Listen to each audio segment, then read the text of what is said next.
The following program is being brought to you on the Voice America Health and Wellness channel. For more information about our network and to check our additional show hosts and topics of interest, please visit voiceamericahealth.com. The Voice America Talk Radio Network is the worldwide leader in live Internet talk radio. Visit voiceamerica.com. The views and ideas expressed on the following program are strictly those of the host or guests and do not necessarily reflect the views and ideas held by the Voice America Talk Radio Network, its staff, and management.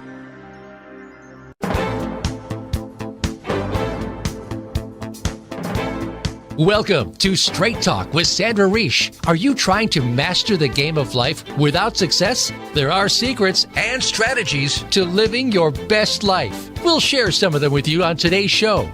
Take advantage of this series to become an expert at relationships. All relationships. It's time to live the life that you deserve to live. Now, here's your host, Sandra Reish. Hi, this is Sandra. We are here at Straight Talk with Sandra Reish. Welcome. Every week on Straight Talk, I try to choose a topic that will help people live their best lives. And I noticed that in the last year or so that I've been doing this show, I have not gone to one anxiety area. As many of you know, I'm an anxiety specialist. I run the Montreal Center for Anxiety and Depression. We have certainly talked about anxiety many times on the show. We have not talked about obsessive compulsive disorder, as many people know, OCD. And yet OCD is a very big and very real problem for people. Furthermore, I wanted to do a show on it because even if you don't have OCD, you may find yourself obsessing or doing compulsive types of behavior. Even checking if the door is locked quite a few times can turn into a problem very easily. The thing about anxiety and OCD, and we'll get to talk about it, is it starts with a really illogical concept, and then it can get into trouble. So we're going to tackle this topic with an anxiety specialist. So I went no further than my own clinic, and I plucked out Georgia Dow. She is a top anxiety specialist who works day to day with people suffering with enormous anxiety and OCD. And I invited her to come back on Straight Talk to tell us and to talk about the prevalence of OCD, what people can do about it, and what are the dangers and the signs, and what's it really all about, this OCD thing. So welcome back to Straight Talk, Georgia. You are really a top expert on anxiety. So we're really, really happy to have you here today. Well, thank you so much for having me. It's always so much fun to be back. Thank you.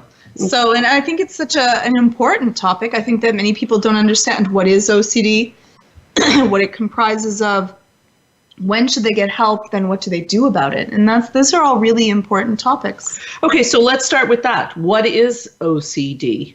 What's OCD? When when I'm in a hotel room and I leave the hotel room, I often will check if it's locked. Do I have OCD? I'll answer no. What's OCD? When is it a problem? So really, when you have different types of obsessions or compulsions, what it is when it starts to, and you could look at the DSM and they have their own issues to that, but really when something is starting to affect your day-to-day life, and you are not able to go through with it anymore, is when you want to really check out, what am I dealing with? How do I get out of this? Because the more that you do something, the worse it gets. And that's the problem with OCD, is that, and people often throw around like, oh, I'm so OCD, it's become mainstream now. Very much so. Yeah. Which no one that is dealing with OCD would do that, because it really is quite traumatic, because it starts off with being some small rituals and it grows with time. So after a while, it's bigger and takes up more time and more complex rituals. And that's the problem with OCD, is that without treatment, OCD gets quite worse and can really stop people from being able to live their lives. I have people that cannot leave their home because they spend hours a day dealing with different rituals and obsessions. And that already is way too far. You really want to start to catch this as soon as possible before it takes hold. Okay, so that was a really great comprehensive explanation. There's a lot of research done on the OCD brain, genetic predisposition, and also some research that I fell upon, I thought was very interesting, Georgia, is the idea that perhaps you grew up in a household where your parents were, for example, fighting all the time, a lot of trauma. And so you look down at the floor and you're trying to shut away from this terrible trauma, and you start to, let's say, for example, count the tiles. And this becomes a coping mechanism for not dealing with something that's so unspeakable or you can't tolerate. So has that been true of many of your clients, that they have grown up in environments that were very difficult and they developed this as a coping mechanism? Is that, in your opinion, a big factor in OCD, or is it just like you're just born with OCD? It really is. So OCD is definitely linked to people that are leaning towards being more type A personalities and to anxiety. And it is your way of trying to control the uncontrollable. Oh, that's important. Say it again. It's your way of trying to control the things that you cannot control, and also to reduce stress. So our brains think that this is going to give us a locus of control. And it supposedly is going to calm me down from an uncontrollable world around me. Yes. So it starts in childhood in most cases. Yes, most cases it starts in childhood, young adulthood. It can spring up, though, even in adults. Like, you can catch yourselves and you know, like, can anyone get OCD? That's a great question. So this is what I started my opening with, is that if I go back to that hotel room and check the lock once, I think I'm still okay. But I wonder if it's not like a virus that you, like, I know there's an OCD brain, we know this from research, but we also know that anxiety gets fed by certain behaviors. Yes. So it seems to me that if I kept going back and checking the hotel room and started to believe that if I don't check 4 or 5 times, I believe I could develop OCD. Yes, and I absolutely agree with you, because what happens is that, so I have a level of anxiety, and then I say, I'm going to check that lock. And so I'm anxious because, you know what, maybe the lock isn't, it starts off with that, you know, maybe the lock isn't locked. And so I go and check it. Now, once I check the lock, how do I feel? Where's my anxiety now that I've checked it and it is locked? Reduced. And that's a reward. And that's addictive. And so now my anxiety's gone down. But after a while, maybe I start to not believe in myself. And I'm like, did I really check it? Maybe I didn't really check it this time. And so checking it once, my anxiety didn't reduce. So, okay, so you're bringing up something very important for people listening, and this is cutting edge, people. Cutting edge, top psychotherapist Georgia Dow giving it to you right here, is that there is, and this is where it makes OCD a little bit harder to treat than other anxiety disorders. I think you're bringing up something so important. There's an addictive nature. Yes.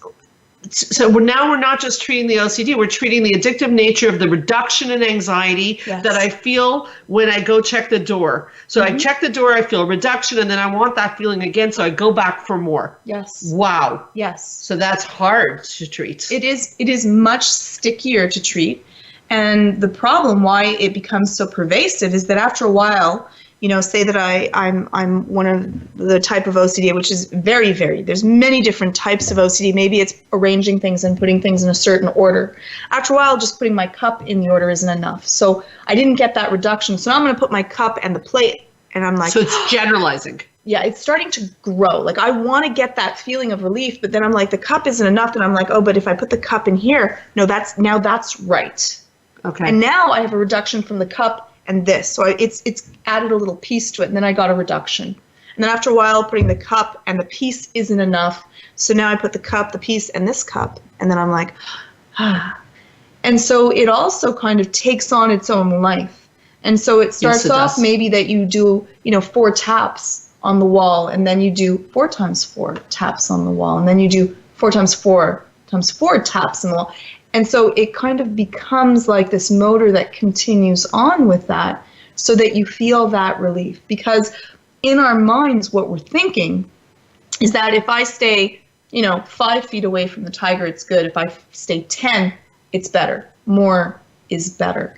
And I'm trying again to control the uncontrollable. And because it is uncontrollable, it's always going to have to do more to give me a sense Right. of control over my world. So I think that's the key thing that we're bringing up here. And I think that that's step one, to understand that the nature of this disorder is grasping at control of things that are out of our control, which is basically our lives. So you can Yes. understand why people want control. I mean, look at the world we're living in. You and I said we're going to talk politics this week on the radio. I don't think we're going to at the end, but God, we're tempted to. Okay. Is a world that's completely out of control. It seems very easy that if I can control my water bottle, at least I have something I can control. Yes. So I have a question for you. What's magical thinking? So magical thinking is exactly that, though, right? Is that we can control things that we can't control.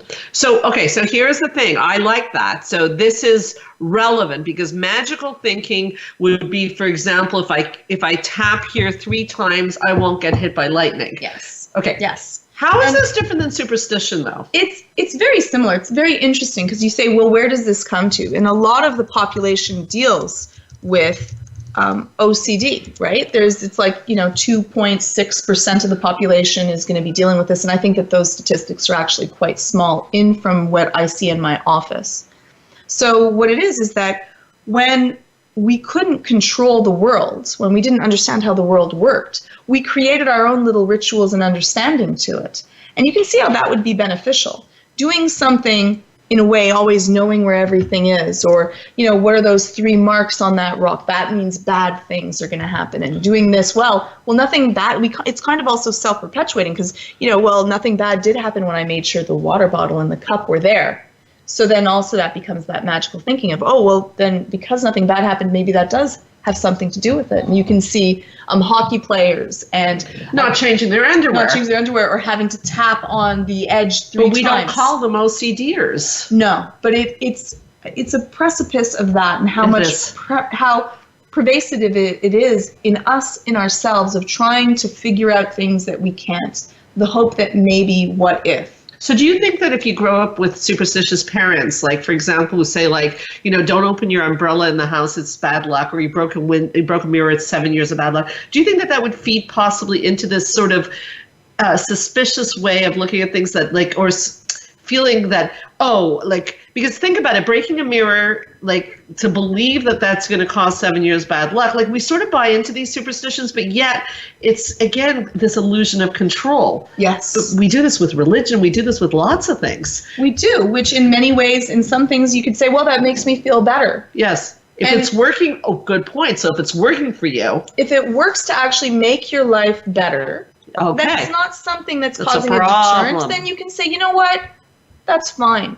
But is there a link between people that are taught more types of superstitions and rituals to having OCD? That's one I am actually not sure of, but it's an interesting question. I would love actually to see the research if that is the case. Yeah, well, I think that what probably shows up in terms of, I don't know if it's the rituals, but it's probably the meaning that your parents subscribe to them, is if they're fear-based. And I think that before we go to the break, I think we definitely want to make this point that you just brought up that is, I feel it's very important to say, is if you're doing superstitions or wearing dirty underwear when you play hockey and you're winning the game and it's all working, you can enjoy the radio show, but don't worry about this behavior.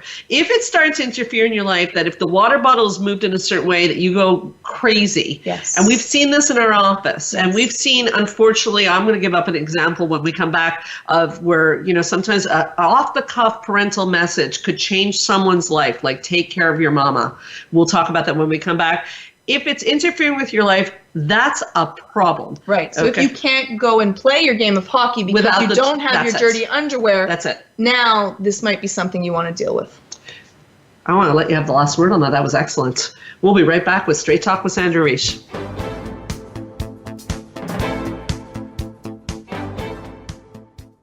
Become our friend on Facebook. Post your thoughts about our shows and network on our timeline. Visit facebook.com/Voice America.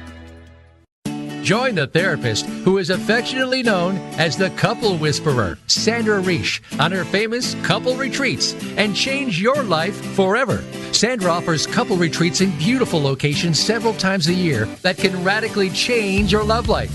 Couples describe her retreats as life-changing. Regain that loving feeling. Bring your intimacy to a new level.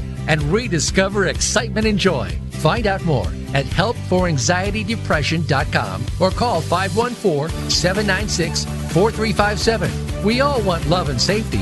Now you can have it.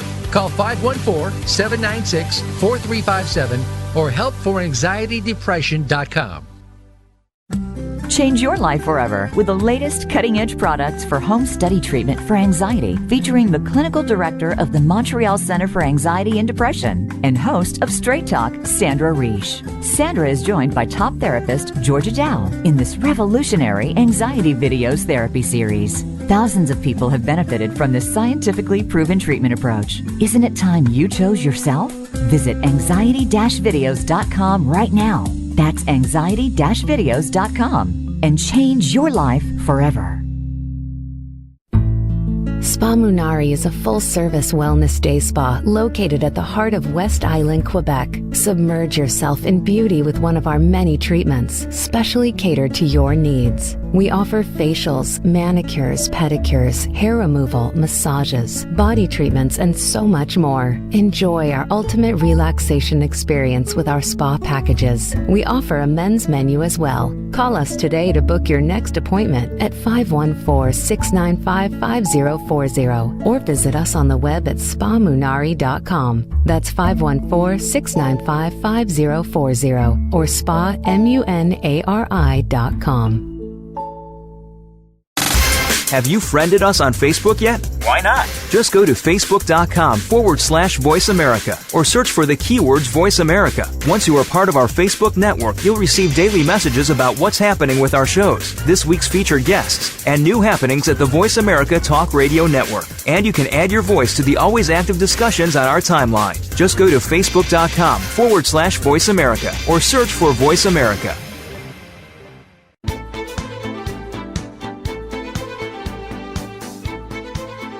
You are listening to Straight Talk with Sandra Reish. To connect with the program today, please call 1-866-472-5792. Again, that's 1-866-472-5792. You may also send an email to info@helpforanxietydepression.com. Now, back to Straight Talk. Here's Sandra Reish. We are back on Straight Talk with Sandra Reish, a serious show today on OCD and how it plays out. We see this often in people. A lot of people are secretly OCDers. There was a big TV show a few years ago called Hoarders. Hoarding is a form of OCD. I have seen many variants of OCD, trichotillomania, pulling the hair out. People pull the hair out of their bodies and their head. All different ways. When you think about it, all anxiety disorders are different ways of trying to grab onto control. It's like holding that bar of soap tightly and hoping it will stay in your hand. It will not. In a world that feels so out of control. I mean, we're here in Montreal. A week ago, there was a terrorist situation in Quebec City. We don't expect to see those things here. The political world is up in arms. Georgia, I said we're going to talk politics. We're not really going to do it, but I will put a little tiny bit in here. How is the current political situation playing into anxiety? It must be playing in. Yes. So for people that find that what their hopes and dreams are being, decimated, if this is the belief system that you have, then you feel very safe and calm. But when something happens that changes the way that your fabric of nature of being is, that can cause a lot of anxiety, because anxiety is wanting to control things that you can't control. And so if you feel like you are powerless in a situation and for you feel that bad things are going to happen, anxiety levels go up. And if you're dealing with anxiety already, they can skyrocket. Are you seeing an increase in anxiety with the political climate that we're in and all the things going on around the world? Strongly so. Yeah. Like a lot of things, even for people that are not directly related. And it's interesting because when something affects someone, like something bad happens in the world, whatever that might be, proximity is also related to how strongly you are going to experience that, even if you weren't a part of it. That's interesting. So you mean if you live close by to an incident? Yes. Yeah, so our incident here in Quebec City really rattled people here. Yes. Yeah. Because we can say, you know what, it doesn't happen around here. It happens elsewhere. Yeah. Yeah. Okay, so before the break, I talked about how, and I'm sure people will want to know about this, how as parents we can very easily make a mistake, especially in a climate of fear. I had a client many years ago where one of the parents was traveling a lot and said to him, it's your responsibility to make sure mom's okay.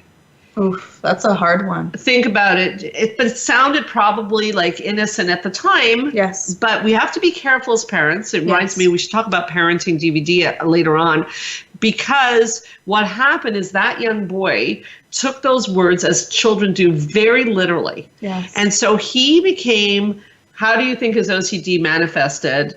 He would check the door, he would check the oven, anything to make sure she was okay.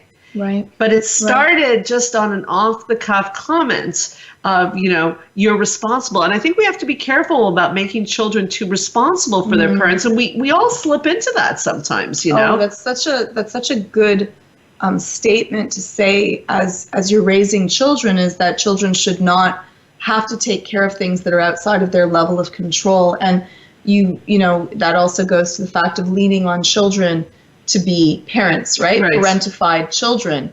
And do you also see that with an increase of OCD? Oh, definitely. Well, parentifying your children is it's a psychobabble word. We use it a lot. It's exactly putting your child in the position of an adult and sometimes even the parent of the family. And, I can certainly relate to that concept, because I think that often it happens not necessarily with evil parents, maybe well-meaning parents, and often it's a dance because the child is very insightful and mature.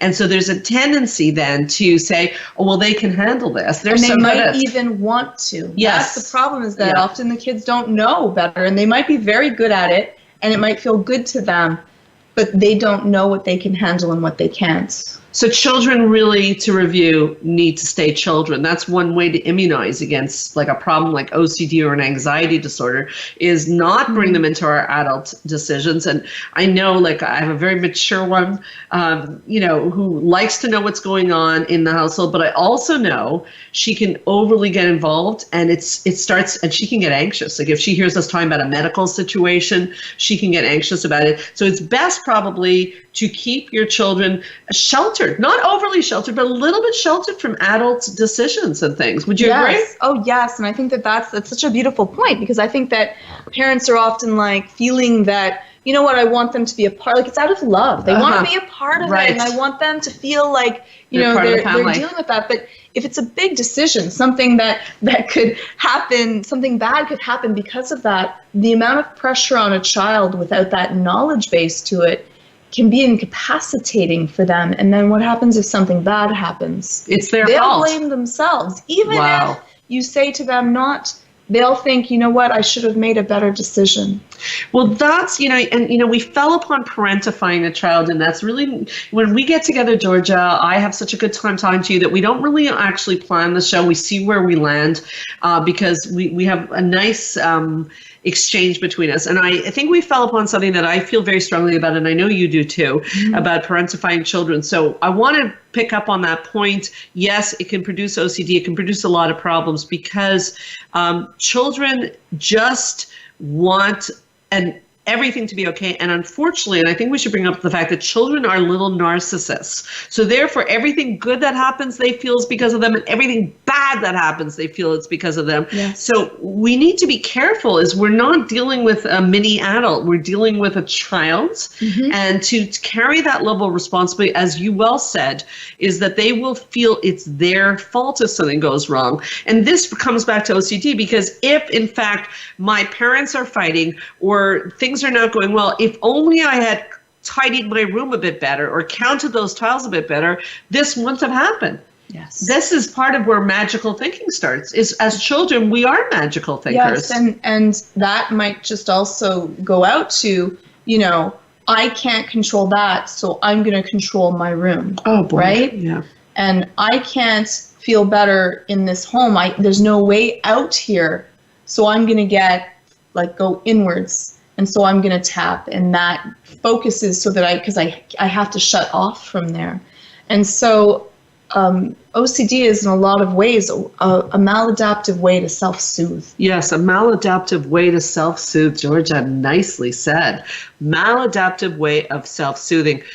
Okay, so in your practice, Georgia, I would imagine that you've seen mild, moderate, and severe OCD, because there is a big variance. And if you're listening to the show and you have OCD and you're looking for help, it is really important to know, we're about to talk about treatment, the limitations of each practitioner and what they can do. So if we're talking mild to moderate, they would respond well to cognitive behavioral therapy. Is that right? Yes. Okay. Yes. And if it's severe, what happens in that situation? Well, it really depends on the person. And OCD, it's harder. What happens with OCD and why it becomes so difficult is that this is a soothing technique that you have to deal with your anxiety. A maladaptive soothing technique. Maladaptive soothing technique. I like that. But I'm going to be taking that technique away from you in getting rid of it. So the way that you treat OCD is by not allowing someone to do their ritual or thought process. Okay, can you give an example of someone you've treated? What was their ritual or compulsion or obsession? Give us an example, other than tapping, something, I'm sure you've had a lot of interesting cases. And what is the treatment approach and how do you do it? Okay, well, let's say that they obsessed about numbers and they had to count numbers back and forth. Have you in their had a head. case like that? Yes. Okay. Yes, which it's common. And they had to do that. And so what we would do is we would have to have them, force them to do something else, a thought process that was not with their numbers in replace of that. So if I'm your client and I say, I can't do that though. Well, then we cut it into smaller pieces, and Okay. maybe they do it together with me. Whenever they see 2 zeros next to each other, they start, obsessing over this, or maybe it's at night before they go to sleep. So we simulate it so that they practice, because you need to learn. But before that, what you need to do is, because I'm taking away a soothing technique. That's right. I need to give you other ways to deal with your anxiety. Okay. And so if you know another way to deal with your anxiety, then this is not so difficult, because you have something else that you can do. If and a lot of people treat OCD just by doing the exposure and then the response prevention, but you don't know any other way to lower your anxiety, so your anxiety is just going to skyrocket. And that's very distressing to that, and that's why I think that a lot of treatment for OCD does not get a great sense of benefit and reduction very quickly to that.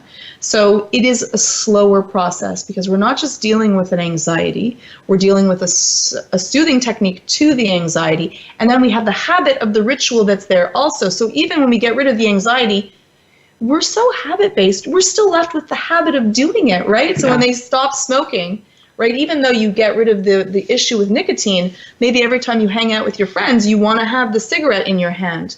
So maybe we use a straw or carrot sticks or something, or not going out with those friends. So it's a multi-layered kind of issue of how do we get past this. And so you really want to be able to write down, what are your rituals, what are the triggers to that, when do you do it? So we also get that habit really well laid out.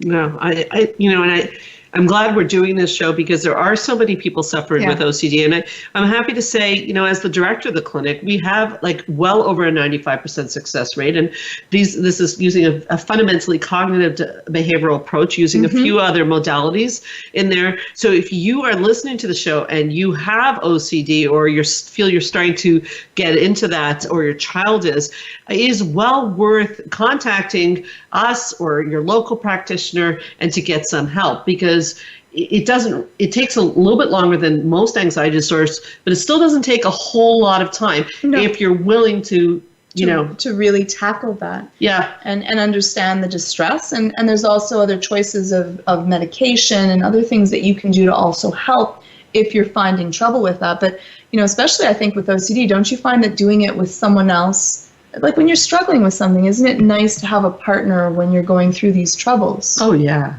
Oh, yeah. And I think that people shy away because of the stigma. But it seems to me you would really need, because there's a lot of shame with OCD. We're going to take a short break, but we got to talk about the shame. And that's one of the reasons I wanted to do the show, is that OCD is still like very in the closet. People have like serious OCD, but they don't want anyone to know about it. Oh, that's so important, Sandra. Yeah? Should we come back and talk about that? Please.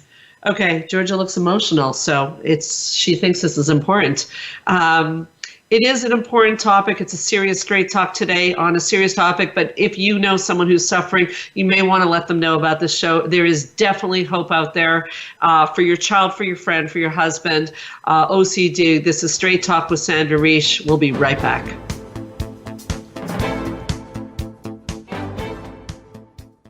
Become our friend on Facebook. Post your thoughts about our shows and network on our timeline. Visit facebook.com/Voice America. Join the therapist who is affectionately known as the Couple Whisperer, Sandra Reish, on her famous couple retreats, and change your life forever. Sandra offers couple retreats in beautiful locations several times a year that can radically change your love life. Couples describe her retreats as life-changing. Regain that loving feeling, bring your intimacy to a new level, and rediscover excitement and joy. Find out more at helpforanxietydepression.com or call 514-796-4357. We all want love and safety. Now you can have it. Call 514-796-4357 or helpforanxietydepression.com. Change your life forever with the latest cutting-edge products for home study treatment for anxiety, featuring the clinical director of the Montreal Center for Anxiety and Depression and host of Straight Talk, Sandra Reish. Sandra is joined by top therapist Georgia Dow in this revolutionary anxiety videos therapy series. Thousands of people have benefited from this scientifically proven treatment approach. Isn't it time you chose yourself? Visit anxiety-videos.com right now. That's anxiety-videos.com and change your life forever.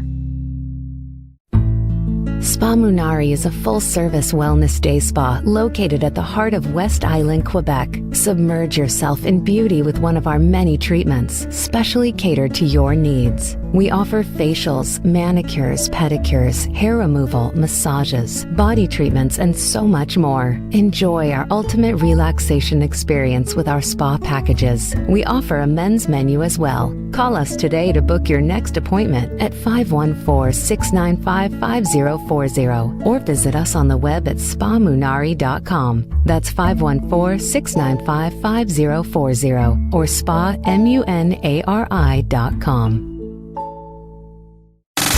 Have you friended us on Facebook yet? Why not? Just go to facebook.com/Voice America or search for the keywords Voice America. Once you are part of our Facebook network, you'll receive daily messages about what's happening with our shows, this week's featured guests, and new happenings at the Voice America Talk Radio Network. And you can add your voice to the always active discussions on our timeline. Just go to facebook.com/Voice America or search for Voice America.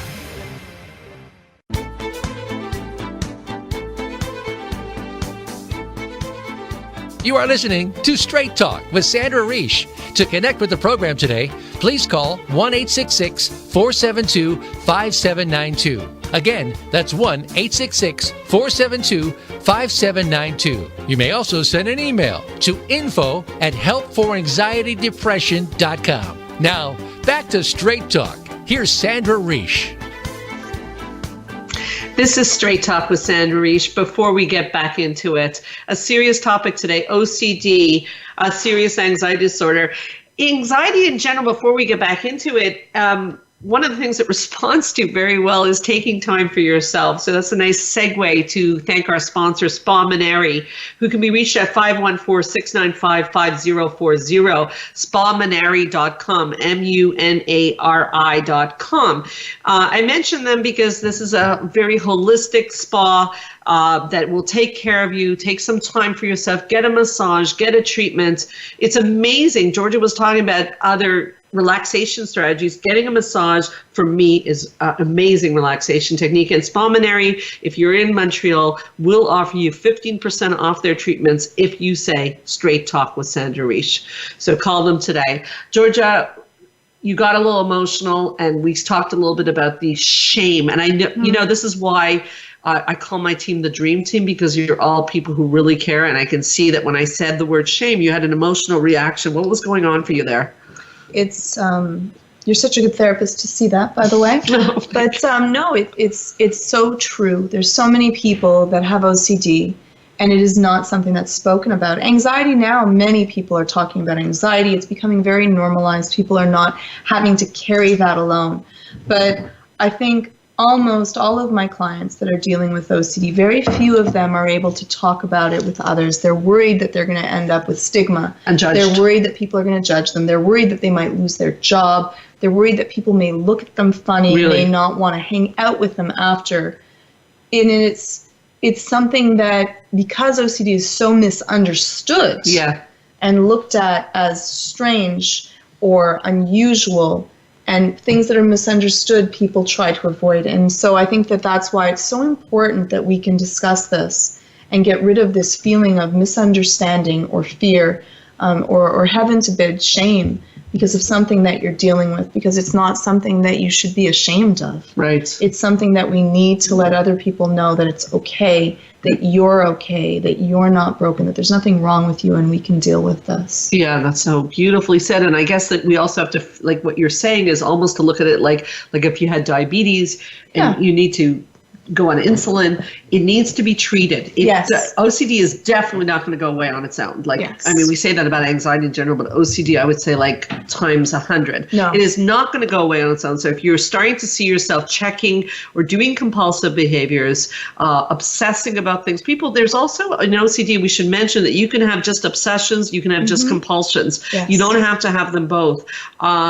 You want to definitely reach out for help. And I would go on record as saying that you want to reach out and find someone who's got a cognitive behavioral background, a specialist. What's the difference between specialists and generalists, by the way? Well, so generalists will treat many different things, and especially for dealing with OCD, I think that a specialist in anxiety or a specialist in OCD would truly benefit you, because it is very sticky and it's very many layered. The more layers that something has, the harder it is to deal with it. And so, you might want to ask the person, how many cases have you dealt with this? Oh, yeah, I want you to answer this. Like, if I'm a person somewhere, somewhere in the States listening to the show, and I want to find a therapist, and I'm hearing cognitive behavioral, it's like, new words to me. I don't know what that is. So I call up someone and I say, what do I say? Yes. Well, what modality of psychology do you use? And some people, they'll often say many. Yeah. Because they've been trained in many different ones. Is that okay? Or is that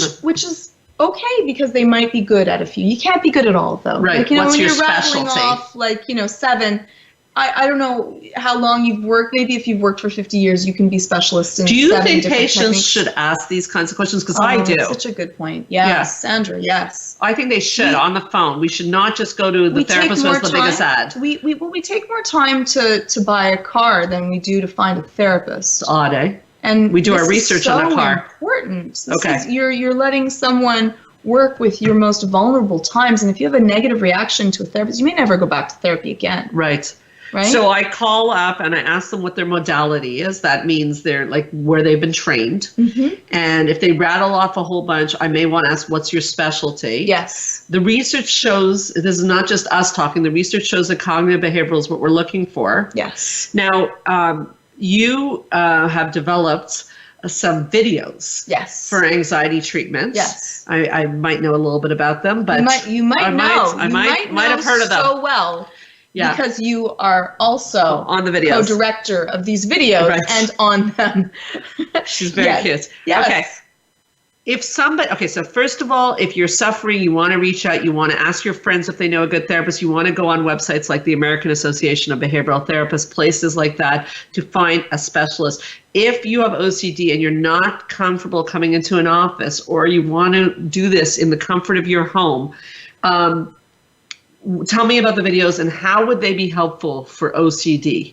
So the specific thing is, when we were speaking about what do you do when you have OCD, is that you need to learn management techniques to your anxiety, and that's going to be first.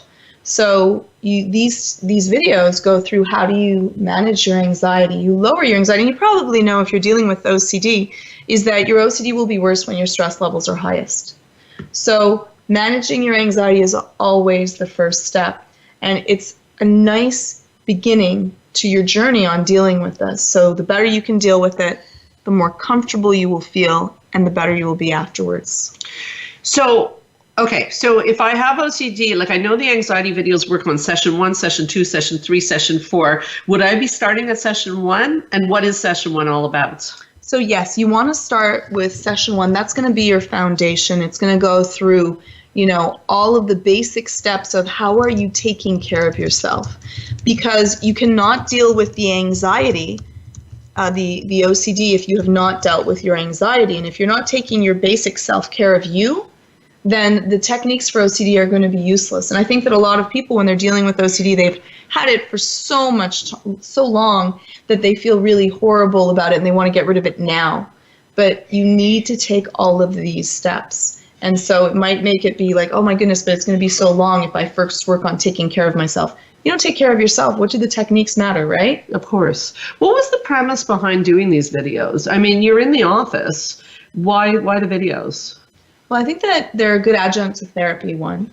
I think that, you're in an office and you're going through your therapy and it's hard to remember everything that's being said. Okay. And so the lovely thing is that these videos are something that you can continue, you can rewatch, you can remember, you can go back to. Okay. The second thing is that for us, we want to reach more people.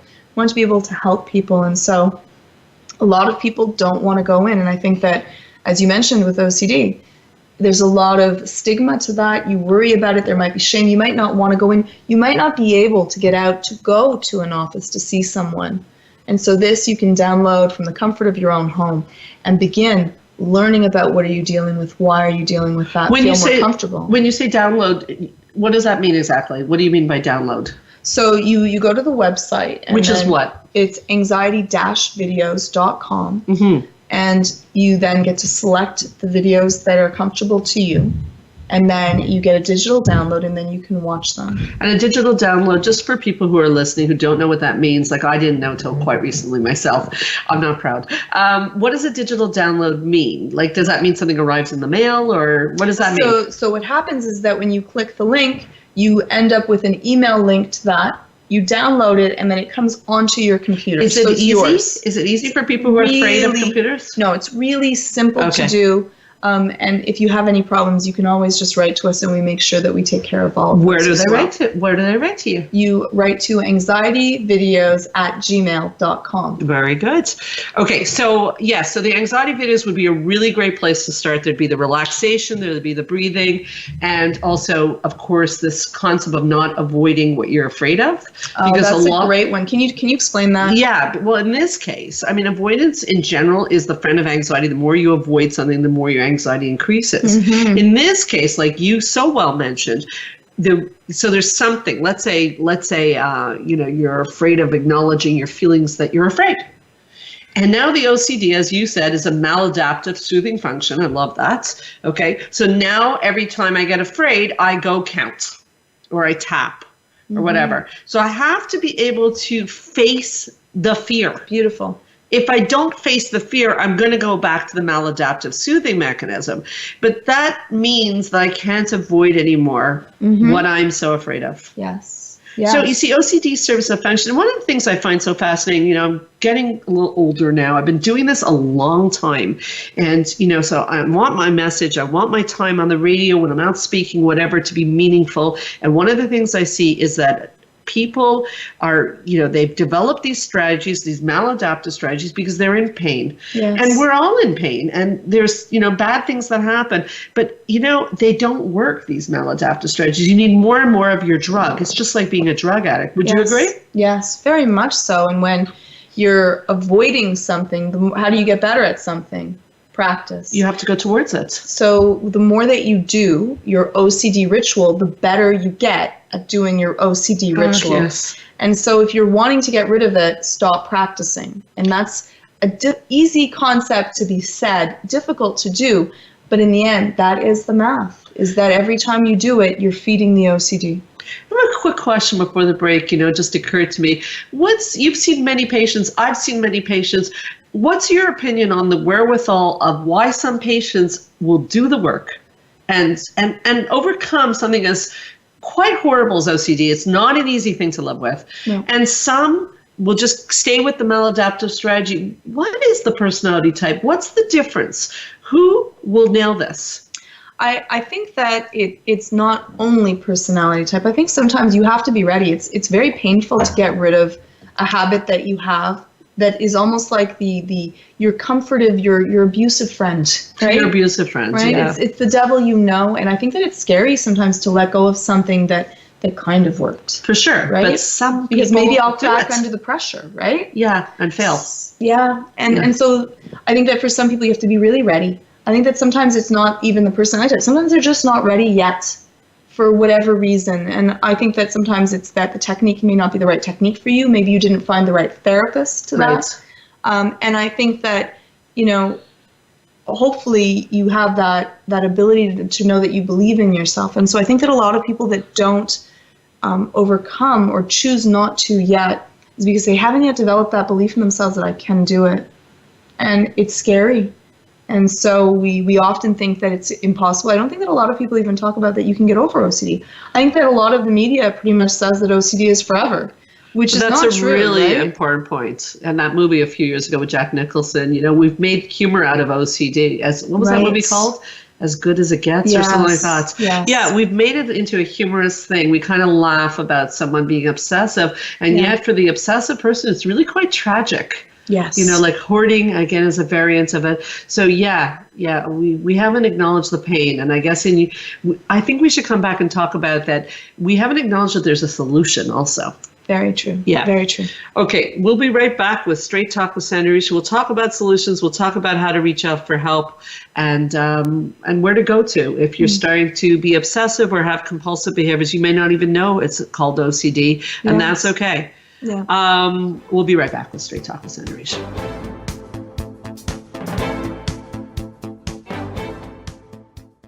Become our friend on Facebook. Post your thoughts about our shows and network on our timeline. Visit facebook.com/Voice America.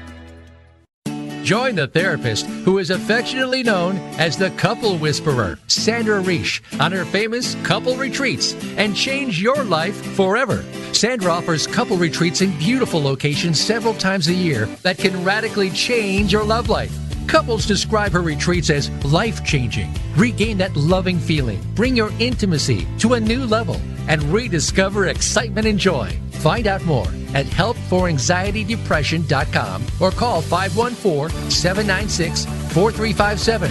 We all want love and safety. Now you can have it. Call 514-796-4357 or helpforanxietydepression.com. Change your life forever with the latest cutting-edge products for home study treatment for anxiety, featuring the clinical director of the Montreal Center for Anxiety and Depression and host of Straight Talk, Sandra Riche. Sandra is joined by top therapist Georgia Dow in this revolutionary Anxiety Videos therapy series. Thousands of people have benefited from this scientifically proven treatment approach. Isn't it time you chose yourself? Visit anxiety-videos.com right now.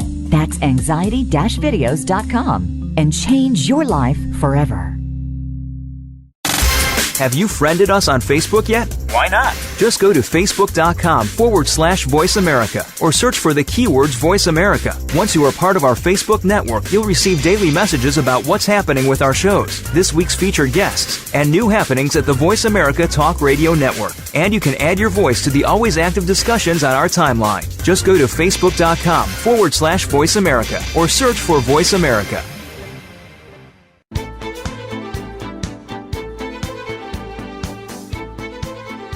You are listening to Straight Talk with Sandra Riche. To connect with the program today, please call 1-866-472-5792. Again, that's 1-866-472-5792. You may also send an email to info@helpforanxietydepression.com. Now, back to Straight Talk. Here's Sandra Riche.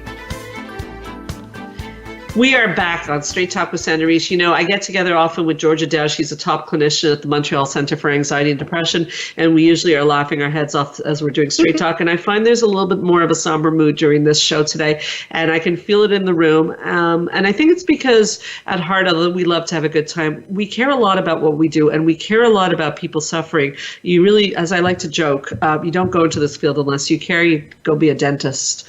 You make probably a better living. I'm joking, but I love what I do. But it is, it is hard to see people in pain. And I know that you, like myself, feel a great sensitivity to the pain that people go through OCD. And you brought up something that I thought was very touching and important, is that perhaps in our media and out there, general sense is that OCD may not be curable. And that's not actually true. So OCD is very treatable, especially if it's caught early on. The earlier, the better. Yes. Not you were talking about to me on the break, like not like instant. No. It's not like 1 or 2 sessions. No. But definitely treatable. Can you talk about some of your successful cases? Oh, it's been wonderful. Like there's been people that were, compulsive cleaners, and they had to clean, and that they could not walk into a room without, having to clean that, and whatever they touched, then touch something else. And it just became something that took over for everything. And to be able to have them talk about how they had groceries come from outside to inside their house, and they just put them away. And it used to be a 3-hour process, and they could just take it and eat. And it's beautiful. I remember having someone else say that they couldn't even pick up their child, that it had gotten so bad they couldn't pick up their little child, young, crawling child, and to be able to hold them again, and how beautiful that was, or not to be able to be intimate because they've dealt with that, and then that feeling of intimacy, and that they've saved not just themselves but their marriage and their family. These things, and it does take time. Like that's the problem, is that often people with OCD are really hard on themselves, and because of how long it takes, and some days are good and some days are not. They tend to be rigid, right? And type A personalities. Very strongly type A, very strongly rigid. And so I think that because of that, they're very hard on themselves. And so they don't allow themselves that this is a much longer process than it would be for, like, say, a fear of the dark. I have 2 questions for you. Question number 1 is that what would you say to a patient if they were to say to you, no, I just like my house really clean? Well, okay, I love that question. I love it. So here we go. I would say, do you want it to be clean, or do you have to have it be clean? I have to have it to be clean because it's disgusting to have a house that's dirty. So that's that. Having to have it is always my red flag. When it has to be some way, when you cannot let go of that then becomes a problem. And so you say, well, what happens if your child is sick and you have to bring them to the hospital, but your house isn't clean? Is that going to cause you a moral dilemma? So you're checking to see how if it's strong if is it's this? Interfering with their life, because if they can't bring their child to the hospital, it's definitely interfering. Yes. Okay. Yes. So if you're listening and you feel you have to, like if you enjoy a clean house, that's fine. But if you could not handle it being not clean, or that's a little bit, we're seeing a little bit of that OCD tendency showing up. Yes. What would you say to a woman who refuses to go out of the house without wearing makeup? Could that be construed as an OCD? It could be. It might be more of, it could be a self-esteem issue. It could be other things. It might not be OCD in and of itself. I would still, though, say, can you leave the house without your makeup? Because if they said no, we have a problem now. Why do we have a problem? Because I want to look good. Now this is not me. Now, instead of you controlling your life, your fear is controlling you, and I don't like fear. Which will hurt your self-esteem. Exactly. I don't like fear ever making choices for you. Okay, so I have 2 more things for you after that. Go ahead, finish that. Because even when it's for a good thing, that's what I was going to. There's big line. Always the wrong reason. What's to your do famous something. line on that? That. I know your line. Say my line. I forgot my line. Fear-based decisions are not good, even if it's a good decision. If it's based in fear, it's a bad decision. Yes, even when fear is the right decision, it's the wrong decision. Right. Yes. Okay. So then I would actually have the person practice going out without makeup on, because You want to be able to be a pillar that can stand within itself. Okay, so we're almost at that point, and I want to leave with sort of, if it's okay, I'm going to let you tell a story about, so I know for a fact that, I'm going to put you on the hot seat, I know for a fact that you've treated somebody with like dirt phobia and turned into an obsessive compulsive thing, and I seem to recall you telling me a story where you were actually having to like maybe lick the dirt with them or something of that nature. Yes. Can you tell that story to our listeners? Because this is the kind of therapist you're looking for. This is the treatment. Go for it, Georgia. Yeah. Well, it's interesting because I actually got that specific one from another therapist that was on TV that did something much more extreme than I did. But in the end... I didn't know that. Oh, you didn't know that? No. Yes. I watched it on TV, and they were all people that were highly germophobic towards dirt and garbages. And so they did something that was actually further than I think that I would feel comfortable. And in the end, they did a group, these were group sessions, and the last session was, and this starts in pieces, please do not be scared of going to see therapy because this is too much. They went to a dumpster in New York City. Gosh. And all of them put their hands inside the dumpster and wiped up, and then stuck their fingers on their tongue. All of them. The psychologist as well. Right. Now, I have not done that. You didn't go to New York City. But no. But I will say, like, if you are scared about dirt on the table, we'll touch the table with your finger and then touch your face and then lick the table. Yes, touch the finger and then lick your finger, because you want to say, and I'm always the control. So if you get sick, I get sick. And someone could say to me, but Georgia, you don't know that there isn't a disease or an illness on that table. And I will always say, I don't, but I do know that at this stage, your fear of what if is worse than the chance of catching a disease. Oh, say again that last line. Thank you for being on the show, but go ahead. Is that at this stage, your anxiety towards having it has cost more time than having the disease itself. And that's what happens to it. And in the end, you want to live. Brilliant. Just brilliant, and such an important show. I want to thank you so much, Georgia, for being with us here today. Can you mention again where people could get the videos? You can check out www.anxiety-videos.com. Okay, and if people want help and want to reach you and have questions about this, where should they call? You can call 514-777-4530.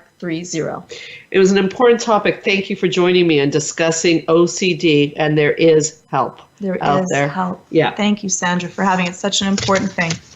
Well, that's all the time we have left today. I'd like to thank Spominary once again for helping make this show possible. And of course, thank our listeners for listening to Straight Talk with Sandra Riche. I'd like to invite you all to come back next week.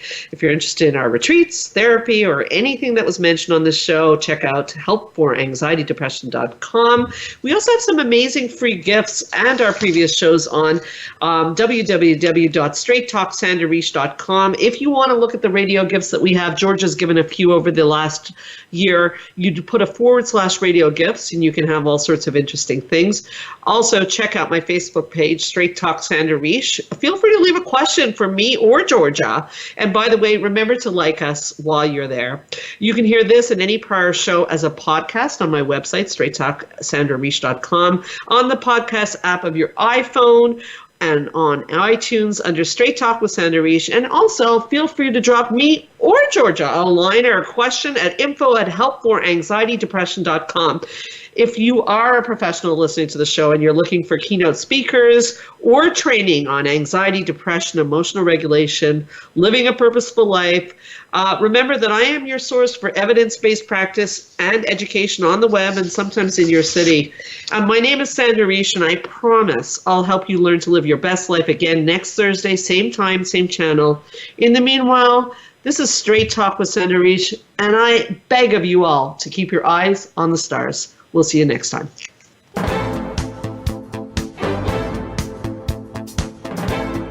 Thank you for listening to Straight Talk with Sandra Riche. We hope you've enjoyed today's show, and we'll tune in again next Thursday at 3 p.m. Pacific Time, 6 p.m. Eastern Time on the Voice America Health and Wellness Channel. Now, go live your best life.